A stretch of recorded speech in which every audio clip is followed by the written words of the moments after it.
Kemudian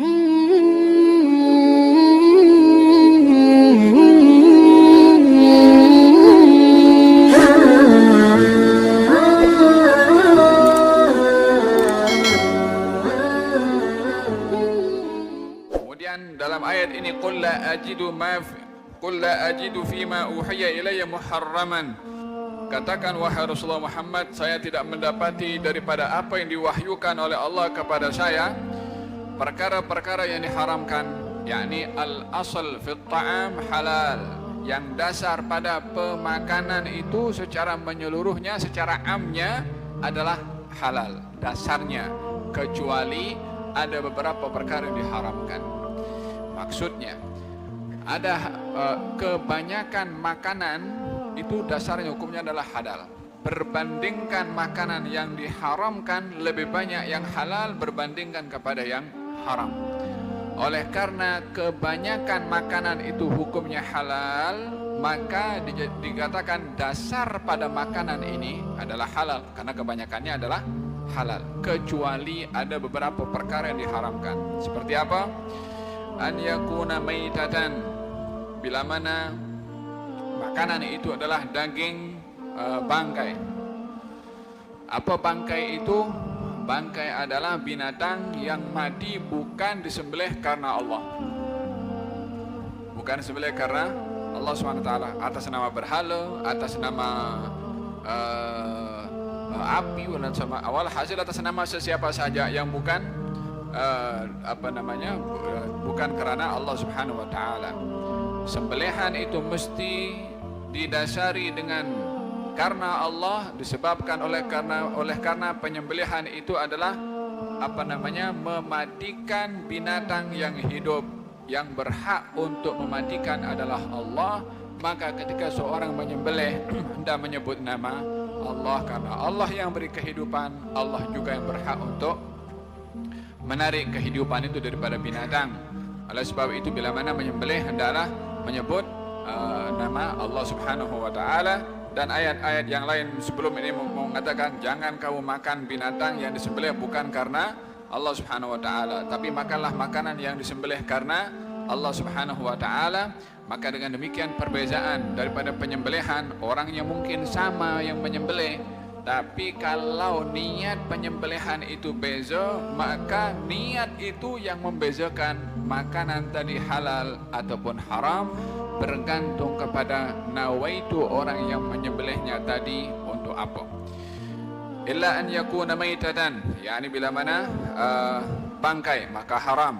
Au daman masfuhan, atau daging masfuhan, darah masfuhan yang cair atau yang mengalir. Darah ini ada darah mengalir dan ada darah yang tidak mengalir, beku. Darah yang haram untuk dimakan adalah darah yang mengalir. Di situ ada darah yang seketul macam tu, tapi asalnya daripada darah. Asalnya daripada darah, tapi karena sudah menumpuk, dia mengeras, sehingga bukan lagi macam yang kita tahu tentang darah yaitu cair, melainkan dia keras, yang dipegang, kalau dipegang itu lembut. Apakah darah itu? Al-kabidu wat-tihal, hadi dan juga limpa. Walihada di dalam hadis Nabi sallallahu alaihi wasallam beliau bersabda, uhilla lana maitatani wad-damani, dihalalkan untuk saya 2 bangkai dan 2 darah. Tadi bangkai haram, darah pun haram. Ada 2 bangkai yang halal, ada 2 bangkai yang dua darah yang halal. Daripada keseluruhan darah haram, keseluruhan bangkai haram kecuali 2. Ammal maitatani fas-samaku wal jarad, adapun 2 bangkai yang halal adalah ikan dan juga belalang. Ini kedua-duanya tak punya darah mengalir, ikan dan juga belalang. Ya mungkin kita tak biasa makan belalang, jadi nampak kalau ada belalang digoreng mungkin kita tak ada nafsu nak makan. Pasal apa? Mungkin bukan kita punya budaya. Faham dong? Kalau satu hari baginda Rasulullah SAW dihidangkan binatang namanya adzab. Apa itu adzab? Biawak. Orang Arab dahulu biawak dia makan, macam sate. Faham dong? Maka Nabi SAW ketika dihidangkan, maka Nabi ingin menjamahnya. Maka sahabat beritahu, ya Rasulullah, itu biawak. Maka Nabi tarik balik tangannya, tak jadi makan. Kemudian kata sahabat yang mengatakan, aharamun ya Rasulullah, adakah ini haram karena Nabi tak makan? Nabi kata tidak, tetapi ini tidak menjadi budaya di negeri saya. Yani bukan kebiasaan kami di negeri kami makan biawak. Maka Nabi tak makan, walaupun ianya bukan haram. Faham dong? Dan dalam hal ini terkadang beberapa hal yang terkait dengan budaya mempengaruhi kepada orang yang hidup dalam budaya tersebut. Faham dong? Mungkin bagi kita budayanya di sini sambal. Kalau dibagikan kepada orang Arab yang dia tak biasa makan pedas, mungkin boleh perutnya problem kalau makan makanan di tempat kita. Falhasil dari hal pemakanan ini kadang-kadang terkait dengan budaya yang suka atau tak sukanya tak ada kaitan dengan masalah hukumnya, tak hukum secara syariatnya. Seperti belalang tadi, ya bagi kita mungkin kita tak makan, tapi pada dasarnya hukum makan belalang hukumnya adalah halal. Sebagaimana dalam hadis Nabi saya katakan tadi, dihalalkan kepada kami 2 bangkai dan 2 darah. Adapun 2 bangkai adalah ikan dan juga belalang. Adapun 2 darah, hati dan juga limpa. Hati dan limpa ini walaupun daripada darah, tapi memainkan peranan penting dalam tubuh badan seseorang. Mana orang boleh hidup tanpa hati? Walaupun ianya daripada darah. Akan tetapi darah ini dalam tubuh badan manusia terbagi kepada 2, darah kotor dengan darah bersih. Oleh sebab itu seorang bila mana dia buat bekam yang dikeluarkan darah kotor, hati ini yang terbuat daripada darah diambil daripada darah yang bersih, karena ia adalah ada hubung kait